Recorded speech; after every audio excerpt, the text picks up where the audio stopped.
Good morning friends, आप सभी का स्वागत है हमारे शो डेली टॉप 15 पर। आज हम 2 जुलाई के करंट अफेयर्स पर डिस्कस करेंगे, साथ ही उनकी डिटेल जानकारी भी देंगे। आज की पीडीएफ फाइल इस वीडियो के डिस्क्रिप्शन बॉक्स से डाउनलोड कर सकते हैं और डेली के पीडीएफ के लिए हमारे टेलीग्राम ग्रुप को ज्वाइन कीजिए, जिसकी लिंक वीडियो के डिस्क्रिप्शन बॉक्स पर दिया गया है। तो चलिए शुरू करते हैं आज का वीडियो। सबसे पहले हम 1 जुलाई के करंट अफेयर्स के रिविजन कर लेते हैं। तो पहला क्वेश्चन है हमारा, वर्ल्ड एस्टेरॉयड डे मनाया गया 30 जून को, और केंद्र ने प्रधानमंत्री गरीब कल्याण योजना की किस महीने तक बढ़ाने की घोषणा की? नवंबर 2020 तक।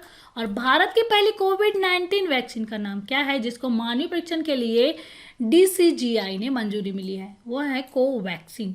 और किस देश ने हाल ही में अमेरिका के राष्ट्रपति डोनाल्ड ट्रंप के खिलाफ गिरफ्तारी वारंट जारी किया है? ईरान देश ने। और केंद्र सरकार ने उत्तर प्रदेश के राज्यपाल आनंदीबेन पटेल को किस राज्य के राज्यपाल का पद का अतिरिक्त कार्यभार सौंपा है? वह है मध्य प्रदेश राज्य का। और नासा ने वाशिंगटन डीसी स्थित अपने मुख्यालय का नाम किसके नाम पर रखने का फैसला किया है? मैरी डब्ल्यू जैक्सन के नाम पर। और किस देश की सरकार ने घाटे और कम उत्पादन के कारण देश की सभी सरकारी जूट मिलों को बंद करने का फैसला किया है? बांग्लादेश सरकार ने। और SBI ने कितने शहरों में योनो ब्रॉन्ज लॉन्च किया है? 3 शहरों में। भारत सरकार ने विश्व बैंक समूह के साथ तमिलनाडु में कितने परियोजनाओं के समझौते पर हस्ताक्षर किया? 2 परियोजनाओं पर। और पिछले 50 सालों में लापता होने वाली महिलाओं की संख्या 2 गुना से अधिक होने से चर्चा में रहे state of world population 2020 report किस संस्था द्वारा जारी किया गया है? संयुक्त राष्ट्र जनसंख्या कोष के द्वारा जारी किया गया। और सिएरा लियोन गणराज्य के लिए भारत के अगले उच्चायुक्त के रूप में नियुक्त हुए राकेश कुमार अरोड़ा जी। और समय सीमा विस्तार से चर्चा में रहे सामाजिक शेयर बाजार भारत में लागू करने के हेतु सेबी के द्वारा किसकी अध्यक्षता में समिति का गठन हुआ? ईशान हुसैन की अध्यक्षता में समिति का गठन हुआ। और अलगाववादी और कश्मीरी नेता सैयद अली शाह गिलानी ने किस राजनीतिक मोर्चे को छोड़ दिया है? हुर्रियत कॉन्फ्रेंस को छोड़ दिया। और किसने बिजली, तेल एवं गैस अन्वेषण परियोजनाओं को NOC जारी करने हेतु ऑनलाइन पोर्टल का शुभारंभ किया? राजनाथ सिंह ने। और हाल ही में चीन के दावे में चर्चा में रहे सॉक्टेंग वन्य जीव अभ्यारण्य किस देश में स्थित है? इसका आंसर है भूटान में स्थित है। तो दोस्तों, ये तो था 1 जुलाई के करंट अफेयर्स का रिविजन। चलिए शुरू करते हैं आज 2 जुलाई के डेली टॉप 15 क्वेश्चंस। तो हमारा पहला क्वेश्चन है आज का, राष्ट्रीय चिकित्सक दिवस नेशनल डॉक्टर्स डे किस दिन मनाया जाता है? इसका आंसर है डी। आंसर सही है हमारा, 1 जुलाई को राष्ट्रीय चिकित्सक दिवस मनाया जाता है। साथ ही बता दें कि जो भारत में भारतीय चिकित्सा संघ के द्वारा राष्ट्रीय चिकित्सक दिवस का आयोजन किया जाता है और पहली बार इसे जुलाई 1991 में मनाया गया था। नेशनल डॉक्टर्स डे को पहली बार 1991 में मनाया गया। और 2020 की थीम है कोविड-19 की मृत्यु दर कम करना। ठीक है, इस साल 2020 की थीम है कोविड-19 की मृत्यु दर कम करना।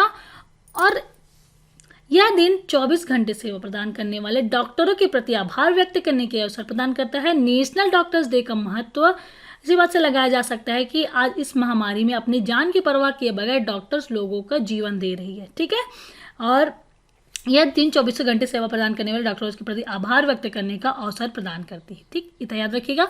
और भारत में यह दिन जन्म के साथ साथ डॉक्टर विधान चंद्र राय की पुण्यतिथि के रूप में मनाया जाता है, जो कि भारत के सबसे प्रसिद्ध चिकित्सा में से एक थे। ठीक है, तो इतनी चीज़ याद रखिएगा। राष्ट्रीय चिकित्सक दिवस मनाया जाता है 1 जुलाई को और पहली बार मनाया गया 1991 में। थीम थी इस साल 2020 की थीम है कोविड-19 की मृत्यु दर को कम करना। अगला क्वेश्चन है हमारा, केंद्रीय इस्पात मंत्री धर्मेंद्र प्रधान ने किस राज्य और केंद्र शासित प्रदेश में एशिया की पहली सतत जस्ती रिबार उत्पादन सुविधा का उद्घाटन किया? इसका आंसर है डी। आंसर सही हमारा, पंजाब राज्य ने। इस्पात एवं पेट्रोलियम और प्राकृतिक गैस मंत्री श्री धर्मेंद्र प्रधान ने पंजाब की मंडी गोविंदगढ़ के माधव मिश्र द्वारा स्थापित सतत जस्ते रिबार उत्पादन की उद्घाटन किया। अगला क्वेश्चन है हमारा, कोविड-19 के प्रसार को नियंत्रित करने के लिए मध्य प्रदेश सरकार द्वारा शुरू किया गया अभियान का नाम क्या है? इसका आंसर है सी। आंसर सही है हमारा, किल कोरोना अभियान। ठीक है, मध्य प्रदेश में सरकार कोरोना वायरस को खत्म करने के लिए सरकार ने 1 जुलाई से कोरोना अभियान का शुभारंभ किया। और CM शिवराज सिंह चौहान ने भोपाल के समय में सार्थक ऐप को लॉन्च किया। ठीक है, क्या कौन सा ऐप लॉन्च किया? सार्थक ऐप और किल कोरोना अभियान की शुरुआत की। 15 जुलाई तक चलने वाले इस अभियान में 11,458 टीमें घर घर जाकर सर्वे करेंगी और इस दौरान 2.5 से 3 लाख सैंपल टेस्ट किए जाएंगे और सार्थक ऐप की मदद से कोरोना को हराया जाएगा। ठीक है, अगला क्वेश्चन है, किस राज्य सरकार ने छात्रों की शैक्षणिक नियमितता बनाए रखने के लिए हमारा घर हमारा विद्यालय योजना की शुरुआत की? इसका आंसर है सी, आंसर सही है, मध्य प्रदेश सरकार ने। मध्य प्रदेश के हर घर में 6 जुलाई से स्कूल की घंटी की सुनाई देगी। इस दौरान बच्चे पढ़ेंगे, लिखेंगे, कहानियां सुनेंगे और उन पर नोट्स तैयार करेंगे। कोरोना संकट काल में विद्यार्थियों की शैक्षिक निरंतरता बनाए रखने के लिए राज्य शिक्षा केंद्र और स्कूल शिक्षा विभाग ने हमारा घर हमारा विद्यालय योजना तैयार किया है और इस योजना के तहत आगामी 6 जुलाई से बच्चों के घर में स्कूली वातावरण के अध्ययन की तैयारी की गई है। इस कार्यक्रम का औपचारिक शुभारंभ फेसबुक लाइव कार्यक्रम हमारा घर हमारा विद्यालय में विभाग के प्रमुख सचिव रश्मि अरुण समी ने किया है। ठीक है, तो याद रखिएगा। तो दोस्तों, मध्य प्रदेश के बारे में बात हो रही है, तो मध्य प्रदेश सरकार ने हाल ही में जीवन शक्ति योजना की शुरुआत की, जिसमें महिलाएं मास्क तैयार करेंगी और जीवन अमृत योजना की भी क्या शुरुआत हुई थी। आयुर्वेदिक त्रिकोण बांटा गया इस जीवन अमृत योजना के तहत और FIR आपके द्वारा का भी शुरुआत हुआ इस योजना की शुरुआत और चरण पादुका अभियान की भी शुरुआत हुई। ठीक है, प्रवासी मजदूरों के लिए यह चरण पादुका अभियान शुरुआत किया गया था और दीदी वाहन सेवा की भी शुरुआत हुई। झाबुआ जिले के ग्रामीण आजीविका मिशन की महिलाओं ने सुरक्षित प्रसव के लिए ग्रामीण महिलाओं के लिए यह सेवा दीदी वाहन सेवा की शुरुआत की। ठीक है, और श्रम सिद्धि अभियान की भी शुरुआत हुई, जिसमें पंचायत में श्रम सिद्धि अभियान की शुरुआत हुई, जिसमें जॉब कार्ड बनाकर मजदूर को काम दिया जाएगा। ठीक है, इसके साथ ही मुख्यमंत्री कोविड-19 योद्धा कल्याण योजना की भी शुरुआत की गई मध्य प्रदेश सरकार के द्वारा। इसके साथ ही बता दें, रोजगार सेतु योजना प्रवासी श्रमिकों को रोजगार देने के लिए रोजगार सेतु योजना की भी शुभारंभ किया गया और संकल्प योजना शुरुआत की, जिसमें बुजुर्गों को सहायता प्रदान किया जाएगा संकल्प योजना के द्वारा। ठीक है, तो हाँ, मध्य प्रदेश के बारे में जिनमें हाल ही में ये योजनाएं शुरुआत की गई। ठीक है, तो इतना याद रखिएगा मध्य प्रदेश के बारे में। और 1 नवंबर 1956 में मध्य प्रदेश की स्थापना हुई थी। राजधानी है भोपाल, मुख्यमंत्री है शिवराज सिंह चौहान जी। ठीक है, और राज्यपाल है लालजी टंडन जी। अगला क्वेश्चन है, हाल ही में किस राज्य ने प्रोजेक्ट प्लैटिना के तहत दुनिया का सबसे बड़ा प्लाज्मा थेरेपी परीक्षण शुरू किया? इसका आंसर है बी, आंसर सही है, महाराष्ट्र राज्य ने। ठीक है, संक्रमितों के स्वस्थ करने के लिए महाराष्ट्र सरकार ने एक परिपहल की शुरुआत की और सरकार ने कोरोना के हल्के और गंभीर लक्षण वाले मरीजों को प्लाज्मा थेरेपी के इलाज करने का फैसला किया है। और दुनिया भर में प्लाज्मा थेरेपी में सिर्फ कोरोना के हल्के लक्षण वाले मरीजों का इलाज होता है, लेकिन महाराष्ट्र सरकार ने इस थेरेपी से गंभीर मरीजों का इलाज करने की भी शुरू कर दिया। इसमें कहना है कि डॉक्टरों का कहना है कि रोगियों को इससे लाभ मिल रहा है और अब उसी को देखते हुए दुनिया के सबसे बड़े प्लाज्मा थेरेपी परीक्षण केंद्र यानी प्रोजेक्ट प्लैटिना की शुरुआत की गई है। और प्लाज्मा थेरेपी के साथ साथ बड़े पैमाने पर प्रयोग करने वाला महाराष्ट्र देश का पहला राज्य है। महाराष्ट्र में 23 मेडिकल कॉलेजों में प्लाज्मा थेरेपी की सुविधा उपलब्ध कराई है, जिसमें plasma donation, plasma bank, plasma trial और इमरजेंसी ऑथराइजेशन जैसी प्रक्रियाओं को तेज करने के सर्विस सेंटर है। और केंद्र सरकार ने अनुमति मिलने पर महाराष्ट्र के मुख्यमंत्री उद्धव ठाकरे ने इसका ऑनलाइन उद्घाटन किया। ठीक है, तो ये याद रखिएगा। अगला क्वेश्चन है हमारा, गुडनी जोहानसन को किस देश के राष्ट्रपति के रूप में चुना गया है? फिर से उसका आंसर है ए, आंसर सही है, आइसलैंड के राष्ट्रपति। आइसलैंड के राष्ट्रपति गुडनी जोहानसन को पुनः निर्वाचित किया गया है। उन्होंने राष्ट्रपति चुनाव में 91% मतों से जीत हासिल की और 2016 में गुडनी 2044 में आज़ादी के बाद आइसलैंड के सबसे युवा राष्ट्रपति बने थे। ठीक है, तो आइसलैंड के बारे में बात हो रही थी। आइसलैंड की राजधानी है रेकजाविक, मुद्रा है आइसलैंडिक कोरोना और प्रधानमंत्री है कैटरीन जैकबस्टोदीर। ठीक है, उस राज्य का नाम बताइए जो 150 से अधिक लाइकेन प्रजातियों के साथ भारत का पहला लिचेन पार्क विकसित किया है। इसका आंसर है बी, आंसर सही है हमारा, उत्तराखंड राज्य ने। उत्तराखंड के वन विभाग ने मुनस्यारी पिथौरागढ़ जिले उत्तराखंड में भारत का पहला कवक पार्क लाइकेन पार्क बनाया है। और इस लाइकेन एक प्रकार की वनस्पति होती है जो पेड़ों के तनों में, दीवारों में और चट्टानों पर मिलती है। ठीक है, इसमें 150 से अधिक लाइकेन प्रजातियां हैं। जुरासिक काल संयंत्र है जिसका उद्घाटन 27 जून 2022 को किया गया और 1.5 एकड़ पार्क की यह 2019 से शुरू किया गया था इस पार्क को बनाने में। ठीक है, लीचेन पार्क बनाया गया है उत्तराखंड में।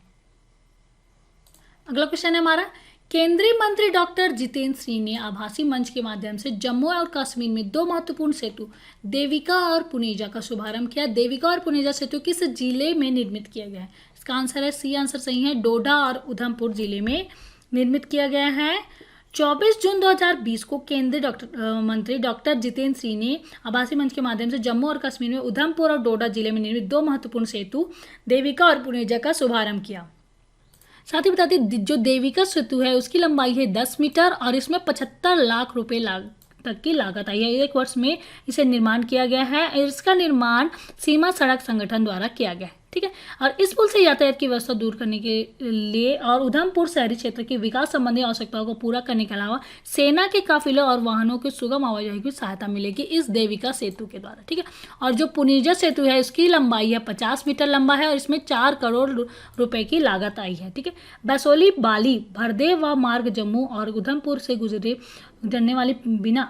बिना पठानकोट से डोडा, किश्तवाड़, भरदेवा और कश्मीर घाटी को जोड़ने वाला एक अहम संपर्क मार्ग है ये पुनेजा, ठीक है। तो इतना याद रखिएगा। अगला क्वेश्चन है, कौन से बैंक ने स्विगी मनी लॉन्च करने के लिए स्विगी के साथ भागीदारी की? इसका आंसर है डी, आंसर सही है, आईसीआईसीआई बैंक ने, ठीक है। फूड डिलीवरी प्लेटफॉर्म स्विगी ने फूड ऑर्डर के दौरान कम समय में भुगतान के लिए अपना digital wallet Swiggy money launch किया और इस वॉलेट के जरिए ग्राहक सिर्फ एक क्लिक के भुगतान कर सकेंगे। इस डिजिटल वॉलेट को स्विगी ने आईसीआईसीआई बैंक के साथ मिलकर लॉन्च किया है, ठीक है। अगला क्वेश्चन है, किसे जेनेवा में संयुक्त राष्ट्र एवं अन्य अंतर्राष्ट्रीय संगठनों के लिए भारत के अगले राजदूत और स्थायी प्रतिनिधि के रूप में नियुक्त किया है? इनका नाम है बी, आंसर सही है, इंद्रमणि पांडे को जेनेवा में संयुक्त राष्ट्र और अन्य अंतर्राष्ट्रीय संगठनों के लिए भारत के अगले राजदूत के रूप में नियुक्त किया गया है। तो दोस्तों इसके साथ ही राहुल श्रीवास्तव को रोमानिया में भारत के अगले राजदूत के रूप में नियुक्त किया गया और विजय खंडूजा को जिम्बाब्वे गणराज्य के अगले राजदूत के रूप में नियुक्त किया गया है। भारत के अगले राजदूत के रूप में नियुक्त किया गया है कहाँ? जिम्बाब्वे गणराज्य में विजय खंडूजा जी को। और राकेश कुमार अरोड़ा को सिएरा लियोन गणराज्य में भारत के उच्चायुक्त के रूप में नियुक्त किया गया है, इतना याद रखिएगा। और जेनेवा में संयुक्त राष्ट्र और अन्य अंतर्राष्ट्रीय संगठन के लिए भारत के राजदूत नियुक्त हुए हैं इंद्रमणि पांडे जी। अगला क्वेश्चन है, केंद्र सरकार ने हाल ही में जिसको अगले 3 साल के लिए फिर से सॉलिसिटर जनरल नियुक्त किया है उनका नाम है बी, आंसर सही है, तुषार कुमार मेहता को। केंद्र सरकार ने उच्चतम न्यायालय में कानून अधिकारी को बड़ा फेरबदल किया। केंद्रीय मंत्रिमंडल की नियुक्ति समिति के वरिष्ठ वकील तुषार मेहता को सॉलिसिटर जनरल के रूप में 3 वर्षों के लिए फिर से नियुक्त किया गया है। और इसके साथ ही वरिष्ठ अधिवक्ता के वेणुगोपाल को भी देश के अटॉर्नी जनरल के पद में 1 वर्ष के लिए फिर से नियुक्त किया गया है। वरिष्ठ अधिवक्ता पिंकी आनंद और एएनएस नाथकर्णी को अतिरिक्त सॉलिसिटर जनरल के रूप से पद से हटा दिया गया है। और केंद्र ने विक्रमजीत बनर्जी, अमल लेखी, माधवी दीवान, के.एम. नटराजन और संजय जैन को 3 साल के लिए सुप्रीम कोर्ट के अतिरिक्त सॉलिसिटर जनरल नियुक्त किया गया है, ठीक है, इतना याद रखिएगा। इसके साथ ही बता दें कि जो टी रविशंकर जी है IFTAS भारतीय रिजर्व बैंक की पूर्ण स्वामित्व वाली सहायक कंपनी के चेयरमैन पद के लिए नियुक्त किया गया है, ठीक है। और इसके साथ ही प्रदीप कुमार त्रिपाठी को इस्पात मंत्रालय में सचिव पद के लिए नियुक्त किया गया है, तो इतना याद रखिएगा। अगला क्वेश्चन है, अटॉर्नी जनरल के वेणुगोपाल के कार्यकाल को कितने साल के लिए बढ़ा दिया गया है? इसका आंसर है 1 साल के लिए उनका कार्यकाल बढ़ा दिया गया है अटॉर्नी जनरल के वेणुगोपाल का। अगला क्वेश्चन है, इंग्लिश प्रीमियर लीग 2020 का खिताब सर्वाधिक अंकों के आधार पर किस क्लब ने जीता? इसका आंसर है सी, आंसर सही है, लिवरपूल ने जीता, ठीक है। जून 2020 में लिवरपूल ने इंग्लिश प्रीमियर लीग 2020 का खिताब जीता और लिवरपूल ने यह खिताब सर्वाधिक अंकों के आधार पर जीता है, ठीक है। लिवरपूल ने 25 जून तक खेले गए 31 मैचों में 86 अंक अर्जित किया और पहला स्थान प्राप्त किया लिवरपूल ने, ठीक है। और जो मैनचेस्टर सिटी ने 31 मैचों में 63 अंकों के साथ दूसरे स्थान प्राप्त किया। लिवरपूल ने 7 मैच शेष रहते ही खिताब जीत लिया और जो कि एक रिकॉर्ड बना दिया। इससे पूर्व मैनचेस्टर यूनाइटेड ने वर्ष 1907-8 में 5 मैच के शेष रहते यह खिताब बनाया था, ठीक है। और लिवरपूल द्वारा विजित यह 19वां इंग्लिश प्रीमियर लीग का खिताब है और मैनचेस्टर यूनाइटेड ने सर्वाधिक 20 बार इंग्लिश प्रीमियर लीग का खिताब जीता हुआ है, तो इतना याद रखिएगा दोस्तों। अगला क्वेश्चन है, किसने नाडा ऐप लॉन्च किया जो कि एथलीटों को प्रतिबंधित पदार्थों के बारे में जानकारी प्रदान करता है? इसका आंसर है बी आंसर सही है, किरण रिजिजू ने। खेलों के डोप मुक्त बनाने की बाद से खेल मंत्री किरण रिजिजू ने राष्ट्रीय डोपिंग निरोध एजेंसी नाडा का पहला मोबाइल ऐप लॉन्च किया जो कि खिलाड़ियों को प्रतिबंधित दवाओं और उसके इस्तेमाल से बचने की जानकारी देगा। यह ऐप नाडा और खिलाड़ियों के बीच सेतु का काम करेगा। इससे उन्हें खेलों के विभिन्न पहलुओं का खासकर प्रतिबंधित दवाओं के बारे में विस्तार से जानकारी मिल पाएगी इस नाडा ऐप के जरिए। ठीक है, और आज का लास्ट क्वेश्चन है, किस भारतीय अंपायर को सत्र 2020-21 के लिए अंतर्राष्ट्रीय क्रिकेट परिषद ने अंपायर एलिट पैनल में शामिल किया है? इसका आंसर है ए आंसर सही हमारा, नितिन मेनन को। 29 जून 2020 को भारतीय के युवा अंपायर नितिन मेनन को सत्र 2020-21 के अंतर्राष्ट्रीय क्रिकेट परिषद ने अंपायर के एलिट पैनल में शामिल किया है और उन्हें इंग्लैंड के नाइलेज लॉन्ग के स्थान पर शामिल किया गया है और वह आईसीसी के अंपायरों में एलिट पैनल में शामिल हुए सबसे युवा अंपायर होंगे। ठीक है, और मैनन आईसीसी पैनल में शामिल होने वाले तीसरे भारतीय अंपायर है। इनसे पूर्व कप्तान श्रीनिवास वेंकट राघवन और सुंदरम रवि इस पैनल में शामिल हो चुके हैं। इससे पूर्व अंपायर में एमरिट आईसीसी अंतर्राष्ट्रीय पैनल का हिस्सा थे। तो दोस्तों ये तो था डेली टॉप 15 करंट अफेयर जिसके बारे में डिस्कस किया। चलिए static GK based on current affairs के बारे में जान लेते हैं। तो इसमें से पहला क्वेश्चन है हमारा, टिड्डियों के दल के हमले से चर्चा में रहे टिड्डी चेतावनी संगठन की स्थापना कब हुई और इसका मुख्यालय कहाँ है? तो दोस्तों इसका आंसर है, इसकी स्थापना हुई थी 1946 में और केंद्रीय मुख्यालय है फरीदाबाद और क्षेत्रीय मुख्यालय है जोधपुर। ठीक है, तो इसका आंसर है टिड्डियों के दल से हमले में चर्चा में रहे टिड्डी चेतावनी संगठन की स्थापना हुई थी 1946 में और उसका क्षेत्रीय मुख्यालय है जोधपुर। दूसरा क्वेश्चन है, ईरान द्वारा अमेरिकी राष्ट्रपति के विरुद्ध रेड कॉर्नर नोटिस की मांग से चर्चा में रहे इंटरपोल का मुख्यालय कहाँ है? तो इसका आंसर है दोस्तों, इसका आंसर इंटरपोल का मुख्यालय है लियोन, फ्रांस में। तो दोस्तों ये तो था स्टैटिक जीके। ठीक है, तो इससे भी इस तरह से क्वेश्चंस भी आते हैं एसएससी और बेसी वाले क्वेश्चंस में। ठीक है, तो ये सब याद रखेगा। तो दोस्तों ये तो था डेली टॉप 15 क्वेश्चन 2 जुलाई के। आज हमने इस वीडियो में सारे क्वेश्चंस के बारे में डिस्कस किया। आज का वीडियो कैसा लगा प्लीज़ हमें कमेंट करके बताइए और अच्छा लगे तो लाइक कीजिए और अपने दोस्तों के ज़्यादा शेयर कीजिए। अभी तक आपने हमारे चैनल को सब्सक्राइब नहीं किया तो प्लीज़ सब्सक्राइब कीजिए और डेली के नोटिफिकेशन के लिए बेल आइकॉन को प्रेस कीजिए। तो दोस्तों कल फिर मिलते हैं एक नए वीडियो के साथ, तब तक के लिए good day, bye, thank you.